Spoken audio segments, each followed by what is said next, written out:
indicated that the construction phase would require about 500 jobs to do that build out, and that in the future, obviously, Socket would have additional employees to service the new area. These pockets at a time where we can work and move people from where they are to the world. These pockets in not so rural Missouri, in some situations that have been left out of a trip on the digital superhighway that we're trying to make a difference with here. I really am proud of Socket's willingness to jump into this very competitive process, and I think that this grant, this loan, this effort shows they're ready to compete. With that, we'll take any questions. Carson, I think this is probably for you. With $23 million, you're going to be able to put 3,000 more people on the internet in an area between Millersburg and Fulton. Now, there's a whole lot of other out there. I mean, is every place that you go going to cost $23 million to put fiber in the ground? And if so, how can you sustain that kind of growth? Well, the one piece of this is that it's kind of tough is the more rural you go, the more expensive it gets because of housing densities. But there is a certain percentage of this that's to get things off the ground and get it started. So we do feel like the more efficiently we can operate as we grow and expand, and once we get a lot of infrastructure in place, it will get more efficient to meet homes. So we're very aware of those pockets because we get those calls daily from people saying, "Hey, I want this in my house," and this is just a starting point for us. So we do think we can get better at this.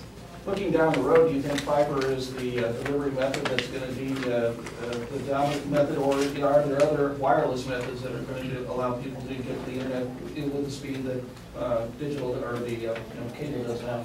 Well, we definitely hitched our wagon to the fiber on this because we think that's where the future lies as far as making it as future-proof as we can. I know there's a lot of good wireless technologies out there, and I think just like today, there's multiple ways you can get access to the internet. I think that's going to continue to be part of the future. But what we really like about the fiber is the fact that you can do so many things over it. Like, I think someday wireless can do like a high-definition video, but to do that right now, it takes something like fiber-optic cable with that kind of bandwidth out there.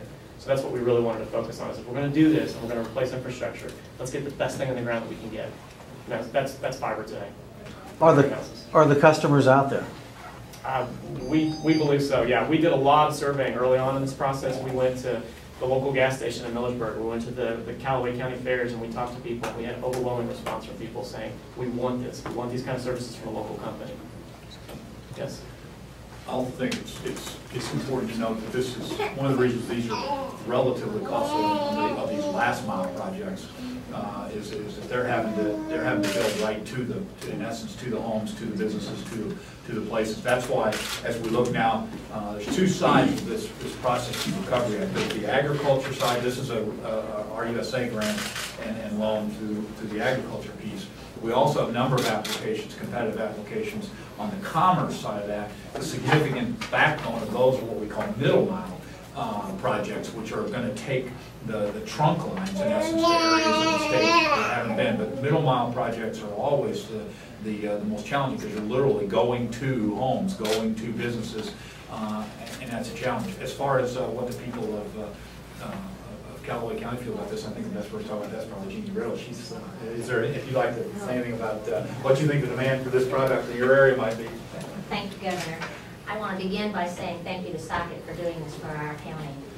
I am privileged to have our commissioners here and our Chamber of Commerce as well, but this is an economic engine. It's going to drive the economy in Callaway County, and it's going to serve critical institutions for us, our hospital, our universities. We have Westminster and William Woods, as well as the high schools there, the ambulance district. So we are so thrilled, and the residents themselves have been asking forever. So it is with great pleasure that I got to be part of this, and thank you for what you've done for us. Thank you.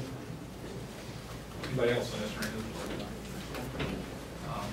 Once again, I want to thank the great team here at Socket. It's my sense that we're in a zone here in which competitive grants from across the state and broadband across the country are going to be coming relatively quickly.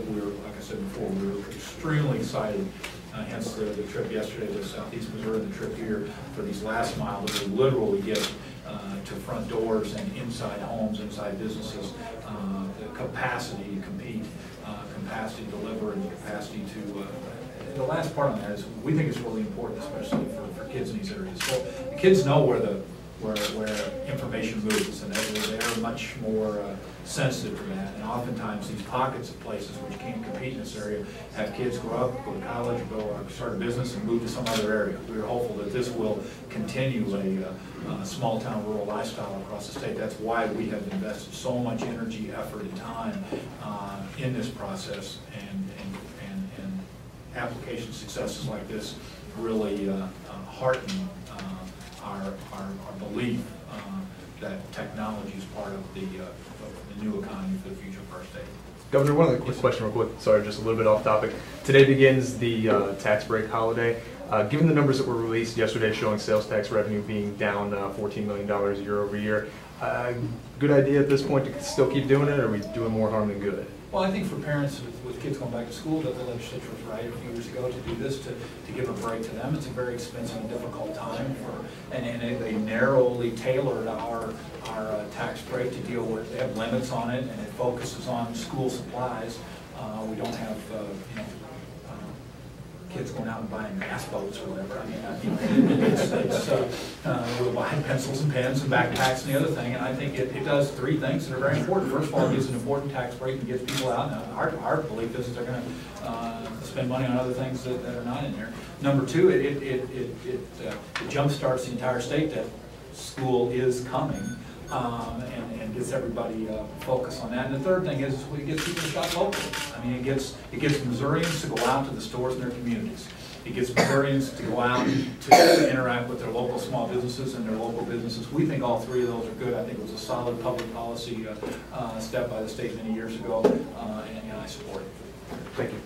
Carson, have you guys done a fiber project like this before on just a smaller scale in other places, or is this really a new thing? Yeah, for us this is a new thing. We've done fiber before, but never to this scale, to directly to residential homes. I think that's probably the big key here, is this is going directly to someone's house. And historically, fiber has been available for larger businesses that can afford the infrastructure and the build out. So that's what's important about this, is by having access to this capital, we can bring that fiber right to someone's home that they can use for the next 20, hopefully 50 and on. I mean, if you look at the current copper plant that's going, I'm sorry. How long does a fiber network system last? That's really up for debate. We think a long time. If you look at the existing copper that's out there to people's homes right now, a lot of that's been in place for, decades, 80 plus years. So if we can get the same kind of lifespan out of this fiber, it makes the investment, it makes it look like a really wise investment. And this is going to allow all those people in those areas, if they want to, become socket customers to get high definition television and internet and phone. Exactly. Yeah. And then they're required to complete this within 30 months of the time the grants, the paperwork actually moves, which should be in time for the second Final Four that this freshman class at the University of Missouri.